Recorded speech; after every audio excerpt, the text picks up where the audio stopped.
Open three is good. Shot pours a goal. Oh, Schwittenberg. Nice. Tough shooting, he scores.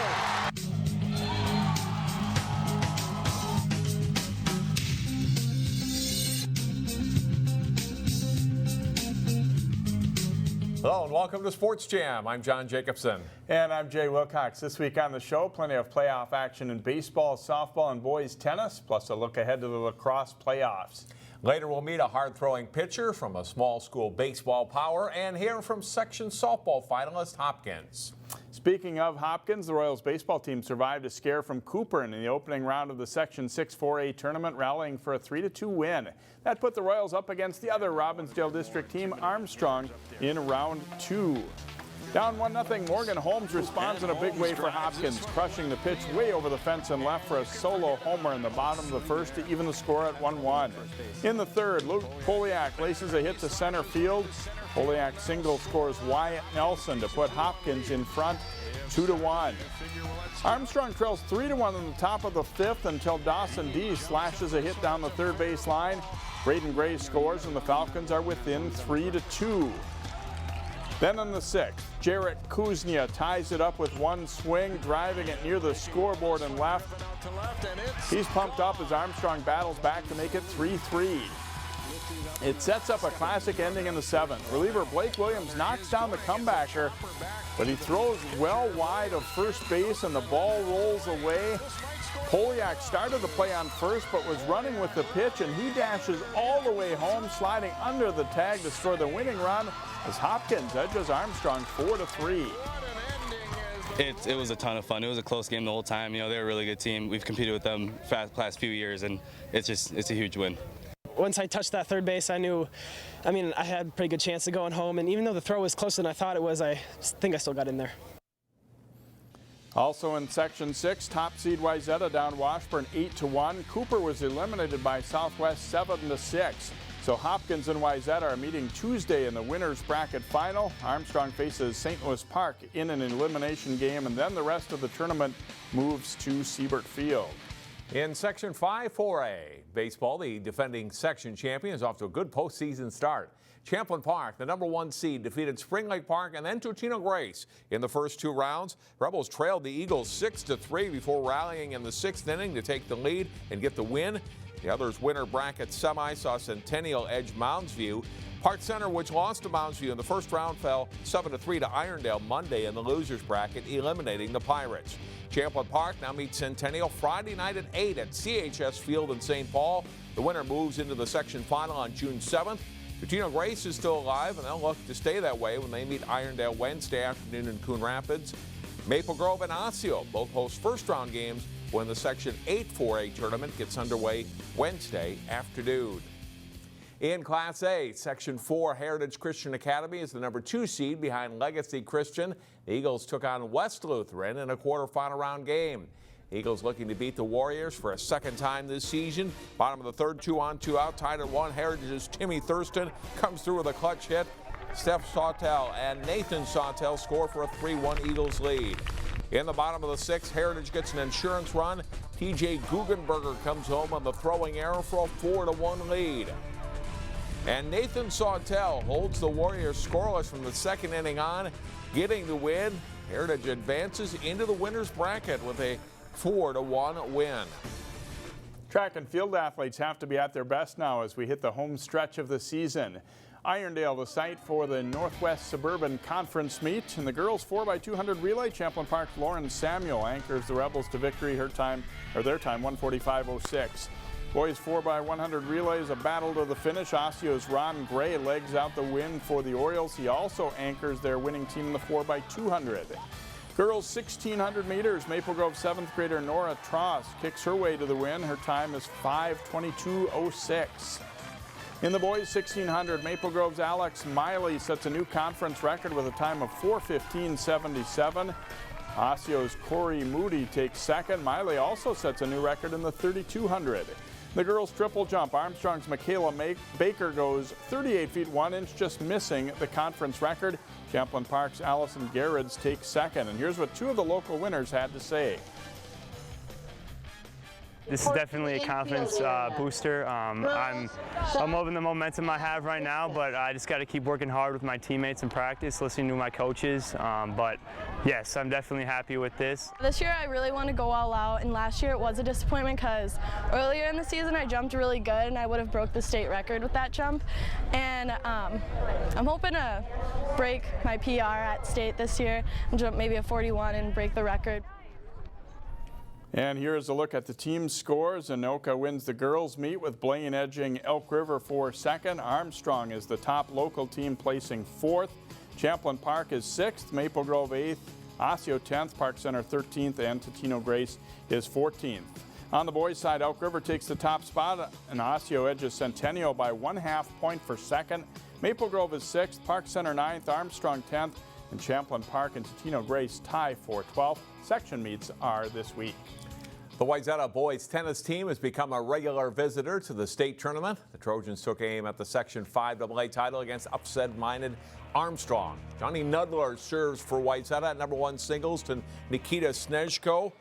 After an exchange, Snezhko puts a forehand away on its way to a win. Second singles, Wayzata's John Foley. It's in the far court against David Wynn. Foley comes to the net for a nice angled backhand volley, and he wins for the Trojans. Third singles, Garrett Rattle of Armstrong is forced deep to return it. Rattle and Jordan Stevenson both make their way to the net before Stevenson pushes a volley for a winner. Stevenson takes the match for Wayzata. Classic doubles point here for Nick Getz and Matt Hagan of Wayzata. They win a tough one over Joe Lipovitz and Evan Gelner at first doubles. Michael Deal and Max Liao of Wayzata in the far court in the second doubles match, facing J.D. Urban and Henry Scott. Trojans take the point. Wayzata sweeps doubles. The Trojans are section champions with a 6-1 win. Had some losses along the way, but have improved into a solid team. We lost a lot of seniors from last year, and we felt like if we really worked hard in the offseason and put some time in and really played a difficult schedule, which we did, that will improve. And I think we really have come a long way since the first day of practice. And the state tournament is next week at Baseline Tennis Center for Class AA. Reed Sweat in Minneapolis for Class A. Yeah, we'll definitely have some players in singles and doubles to watch, and obviously the Wayzata team also. So congratulations to them on the section title. Still to come here on Sports Jam, highlights from exciting section softball, plus a look ahead to the postseason in lacrosse. Welcome back to Sports Jam. Maple Grove has won 6 section softball championships since 2006. This year's Crimson team may be on the verge of another one. Coach Brian Woodley in Champlain Park hoping to knock off the Crimson in the section's third round. Third inning, Abigail Resson singles to right field. Brittany Davis comes in to score for the Rebels, and it's 2-0 in the third. In the fourth inning, with Champlain Park up 2-1, Holly Blaska sends a ball to deep left center field, and this is gone for a 2-run homer. Third-seeded Rebels take a 4-1 lead. Bottom of the fourth, Maple Grove's Lauren Anderson sends one to right field. This drops in fair for a base hit. Eleanor Shuddy scores, pulling the Crimson to within 4-3. Fifth inning, and Blaska delivers again, drives this ball to just about the same place as in the previous at-bat. It's a solo home run this time for the sophomore shortstop, and Champlain Park is up 5-3. Crimson come back to tie it. Ava Dueck with a comebacker to the pitcher. The throw home a little high, allowing Maria Palinch to slide home with a tying run. Maple Grove later goes up 6-5. Champlain Park gets a run back in the sixth. A wild pitch by Dueck brings Reston in from third with a tying run, and it's 6-6. That's the way it stays until the bottom of the eighth inning. Maple Grove's Aaron Roll with 2 outs hits one to the gap in right center field. Jade Tomaszek comes in to score the winning run as Maple Grove wins a thriller, 7-6 in 8 innings. No, it's an awesome feeling, first of all. We've all worked so hard this whole season for it, and so just the fact that it's here and we did it, we just all can know that we accomplished something wonderful. So. Also in Section 5, Osseo beating Centennial in a loser's bracket game. Solid defense from the Orioles. Third baseman Bree Jones pounces on the bunt, fires to first for the out. Up 1-0 in the third. Stella Roche lays down a good bunt to easily score Amanda Fashing, and Osseo takes a 2-0 lead. Another good defensive play helps their cause. Lane Urska in center field races over to haul in the long drive to keep Centennial off the board. The Cougars get within 2-1, but April Jacobs drives in a key insurance run in the 7th inning. But the Orioles eliminate second seed Centennial 3-1. The news not as good the next game, though. The Orioles shut out by Spring Lake Park for a second time in the tournament, 5-0. That ends Osseo season. Spring Lake Park and Champlin Park meet Tuesday at Rice Creek Park in another elimination game with the winner going on to play Maple Grove Thursday afternoon at 4 for the title. In Section 6-4A, top seed Hopkins and 4th seed Armstrong met in the second round in a rematch of last year's section final. The Royals hoping to repeat as section champion. And they get on the board early in the game as Evelyn Barzak's tapper is thrown low to first by Leah Baker. Hannah Kleist scores. The Royals add another and they lead 2-0 after an inning. Second inning and Kleist drops down the bunt and it scores Sid Bloomquist. Hopkins scores one more and they're in command at 4-0. Armstrong battles back though as Hannah Bachmeyer smacks a single to left field. Allie Burns and Maddie Clare score to bring the Falcons within 4-2. But Mackenzie Merritt comes on in relief and shuts Armstrong down as the early lead holds up in a 4-2 win for Hopkins. They move into the winner's bracket final. Wayzata and Cooper stayed alive with wins in the loser's bracket as this tournament continues on Tuesday. Well, Maple Grove's girls lacrosse team is having a good season. The Crimson are in second in the Northwest Suburban Conference. Maple Grove at home to take on Centennial. And a nice play as Chloe Corbin flips it to Emily Herdeen and then cuts and gets a return pass from Herdeen to score for a 1-0 Maple Grove lead. Less than a half minute later, Paige Casibo to Abby By for the goal, and it's a 2-0 Crimson lead. Grace Hansen surveys the defense and finds Taylor Helvey for the first of her 3 goals, and it's 4-1 Maple Grove. Herdeen scoops it up, makes a nice hesitation move, and then buries a shot from a tough angle for a 7-2 lead, and it's 7-4 Crimson at halftime. Second half, and Casibo gets it to Herdeen for the goal and a 9-4 lead. Maple Grove then holds off a strong Centennial rally to win at 10-8. So it's playoff time now in lacrosse as the teams battle for spots in the state tournament.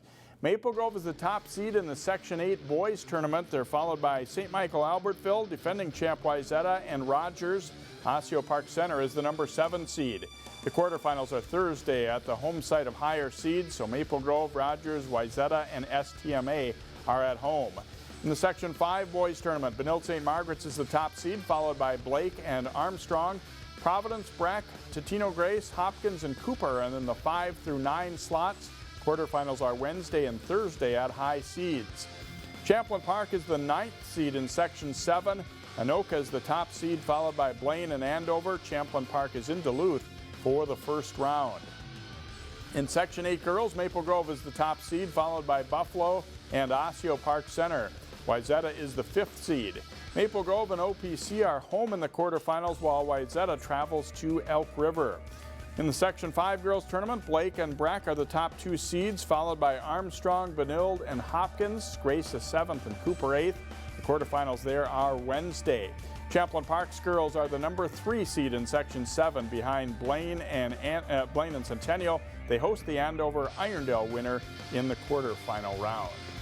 In the 23 seasons of state high school synchronized swimming meets in Minnesota, just 3 schools have won championships: St. Louis Park, Stillwater, and Wayzata.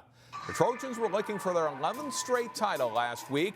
This is the long trio team of Emily Folk, Alexis Friesen, and Anastasia Friesen of Wayzata. They placed 3rd in this event behind category winner Forest Lake. And this Wayzata trio: Alyssa Brolin, Marissa Perrine, and Nurali Samia. Their score of 62.793 is good for 2nd place in long team trio. In all, Wayzata took 1st place in 10 categories. The Trojans finished with 165 team points. Stillwater finished a distant 2nd with other local teams, Hopkins finishing 7th, And Maple Grove Osseo tied for 8th out of 12 schools. And congratulations to the Trojans on another state championship, and also to conference golf champions from the area. Maple Grove and Wayzata boys section tournament play in golf gets underway later this week around the state. Boy, it all comes together at once here at the end of the spring season, doesn't it? Lots of postseason play. Time for a break here on Sports Jam. Next up, meet a standout ball player from a small school team looking to reach its first state baseball tournament. Heritage Christian Academy has been a hard luck loser in the Section 4A baseball tournament in recent years, but the Eagles have another strong squad this spring, led by Seth Halvorsen. In this week's Sports Jam Spotlight, Jason Melillo profiles the Eagles' junior pitcher. Heritage Christian Academy's Seth Halvorsen thinks he's given up too many walks and too many timely hits this spring, but the junior pitcher isn't one to dwell on the negative. I don't really think about it too much. It's a team game, and so when a teammate makes a mistake, we all make mistakes. It's just part of the game. I don't think about it too much at all. The fact is, Halvorsen is one of the top pitchers in the state for the class of 2018. Like a lot of kids, he started out as just a thrower, but has worked hard to become a pitcher. Halvorsen now commands a 4-pitch repertoire, and his style is to go after hitters. I definitely love to strike guys out. I try not to pitch to let them hit, but it happens, and I try to overpower guys and not let them catch up to the ball a lot. He's really developed into what's defined as a power pitcher. He uses all his pitches very well. He's not afraid to throw any pitch in any count. So it's been an interesting development to watch over the last few years. When he's not on the mound, Halvorsen is a solid hitter and dynamic shortstop for the Eagles. Looking to the future, Halvorsen wanted to be able to be a pitcher and position player in college. To that end, he chose the University of Missouri. Most Division I colleges are really looking for players to either be pitcher only or play in the field and hit. They don't really want to do both. And Missouri is one of the schools that came on and really wanted him to come on and do both. So that was a big factor in his decision, because he loves to pitch, but obviously he's a great fielder and a heck of a hitter. I definitely had a few more bigger name schools contact me just to pitch, and so a big factor of going to Missouri was because I could two-way, which was definitely a big interest of mine and what I wanted to do. Halvorsen plays club baseball in the summer for the Minnesota Blizzard, and as soon as the high school season ends, he'll be on the road. I'm leaving June 18th to middle of July and playing the whole time, playing baseballs, different showcases and tournaments for the Blizzard. But Halvorsen hopes he might have to push back his departure date a bit so the Eagles can chase a state title. I think we definitely have a strong chance. If I had to pick a year, I think this is our best year to be able to overcome section championship like that we've lost to the past 4 years. So I think we'll do it this year. Halvorsen also plays basketball for the Eagles and was a key contributor off the bench this past winter. Sports Jam continues in a moment as Jay talks softball with the Hopkins Royals. Welcome back to Sports Jam as we head into the last week of the Section 6-4A softball tournament. Hopkins into the winner's bracket final, the defending section champ, and they get a win over Armstrong here at their own home park. And starting with Hannah Kleist, you know, how are you feeling about this team now as you head into the kind of the home stretch of that section tournament? Yeah, I thought today was a good team win. Everyone contributed. The pitchers, both Kirsten and Mac, pitched a really good game, and we had solid defense behind them. And throughout the lineup, we just found a way to win. So, I know you guys had a slow start against Wayzata. Was that an emphasis today to try and come out, you know, quicker in that first inning? Yeah, we definitely wanted to come out strong. You know, show the other team that we were ready. And you guys had some intense games in the playoffs with Armstrong last year. Did it kind of bring back memories a little bit of that section tournament a year ago? Yeah, we definitely remember the game from last year, and we knew that they probably remembered it too. So they were going to be ready to get us, so we had to play our best game today. All right, Hannah, have fun in the next round, and good luck. And Natalie DenHartog, you guys came through with a nice performance here today. It was, you know, taking advantage of opportunities in those first couple innings I thought was really big. It wasn't that you were necessarily crushing the ball, but you got a lot of base runners and were able to do something with it, it looked like. Yeah, it was good. We did the little things right today, and like you said, nobody really pounded the ball, but in the end we did what we have to do, and we got runners on base and we put them in. So. They had a little bit of trouble defensively, whereas you guys, I thought, made all the plays in the field too. Has that been something that this team has been good at this year? Yeah, we've had our ups and downs, but I think today we did a good job of just taking it pitch by pitch and fielding the ball as the routine plays and just staying calm. I guess in some ways softball, but when you get into the playoffs, you guys, a lot of you have been through it a year ago. Does that help? Yeah, I think experience does help. I think it also sometimes adds a little more pressure on us, but I think this year the great group of girls and how we support each other, I think we do a pretty good job with the pressure. Thanks for joining us. Good luck the rest of the tournament. And Kirsten, Maagard pitching part of the game and then playing second base. What was your feeling about this team coming in today, and how did you feel like you performed? Well, I definitely knew that they wanted to come after us, and so I wanted to make sure that we kept that under control right away from the beginning, and having Matt come in and knowing that she was there to back me up behind me in case anything went wrong was a really big relief, and then so that switch went pretty seamlessly. A few weeks ago we had the game when you guys really pounded Wayzata. This week they played you a lot tougher. Was that sort of a wake-up call, do you think, for the team a little bit? I mean, I think we definitely knew that teams were going to come after us when you're the #1 seed, but I think that we knew that we had to jump on teams right away is what we took from that Wayzata game, because coaches were a little scared, they told us, but I think we had a good start today, and that's what helped. All right, good luck in the rest of the tournament here. And Mackenzie, Merritt coming on, you get the ball in the middle of the game this time. How did it feel? And it looked like you came in and did a nice job shutting them down. Lately, that's just how it's been going, and I actually really like coming in later to have Kirsten's back and just come in and shut things down. You guys had a little bit of trouble early in the game against Wayzata, and I think their team has gotten a lot better from what they were earlier in the season. How did that impact the team, would you say? I think we knew since they beat Edina and Minnetonka, which are tough teams, I think we knew they were going to come in playing hard against us, especially since it's sections. They want to get into state just like we do, so I think we knew what was going to happen with them, but we played our game.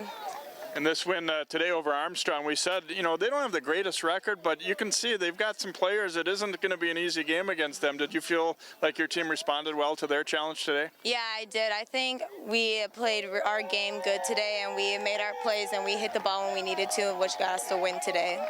All right, Mackenzie, thanks so much for joining us. Good luck the rest of the way. That's Mackenzie Merritt, a pitcher and infielder for the Hopkins Royals as they're into the winner's bracket final here in the Section 6 4A tournament. We'll wrap up Sports Jam in a moment, but first it's a look at our plays of the week.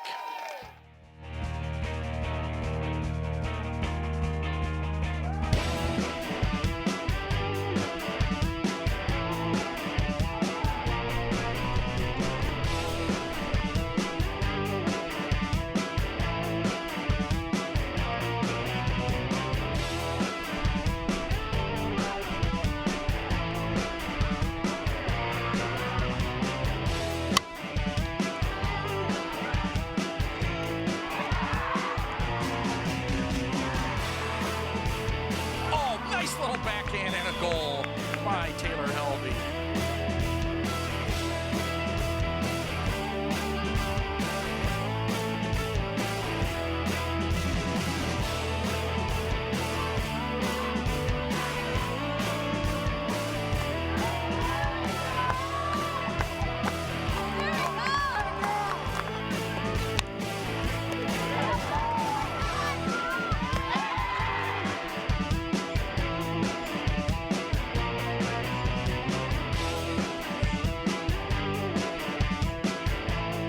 Don't miss the 35th annual Earl Brown Day celebration in Brooklyn Center from June 22nd to the 24th. Find out more at ccxmedia.org under cities and in the community. What makes your community feel like home? Is it knowing what's happening in your neighborhood? Or when people know your name? Connections make us a community. For more than 30 years, Northwest Community Television has connected citizens, neighbors, even sports fans through video. As life gets busier than ever, we will still offer you a connected community experience through CCX Media, so you can stay connected to the place you call home. It's time to celebrate Brooklyn Park at the annual Tater Days Festival from June 15th to the 17th. Find out more at ccxmedia.org under cities and in the community. And that will do it for this week's show. A very busy time of the year, lots of playoff action in pretty much every sport as the school year winds down as well. Thanks for joining us, and we'll see you next time here on Sports Jam.